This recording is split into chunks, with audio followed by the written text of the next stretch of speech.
ঢাকাই সিনেমার শীর্ষ নায়ক শাকিব খান শুক্রবার রাতে রাজধানীর একটি ৫ তারকা হোটেলে আয়োজিত ফ্যাশন শোতে সম্পূর্ণ ভিন্ন রূপে হাজির হন। এ সময় তার সঙ্গে ছিলেন বাংলাদেশের একাধিক অভিনেতা ও অভিনেত্রী।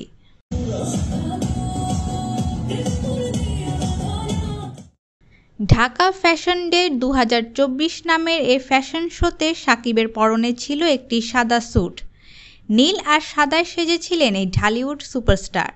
শাকিবকে এমন ভিন্নভাবে তুলে ধরার মূল কারিগর ছিলেন ফ্যাশন ডিজাইনার ও চলচ্চিত্র প্রযোজক পিয়াল হোসেন।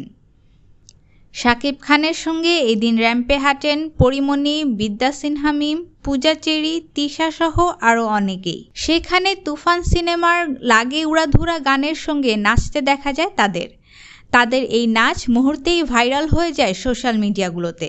এসব তারকাদের ভক্তরা এই ভিডিও শেয়ার করে মেতে উঠেছেন প্রশংসায়। এদিন স্বনামধন্য কোরিওগ্রাফারদের নির্দেশনায় র্যাম্পে হেঁটেছেন দেশের জনপ্রিয় মডেল ও শোবিজ তারকারা। তাদের মধ্যে ছিলেন সজল, নীরব, গোলাম কিবরিয়া তানভীর, সাঞ্জু জন, মন্দিরা চক্রবর্তী সহ অনেকেই।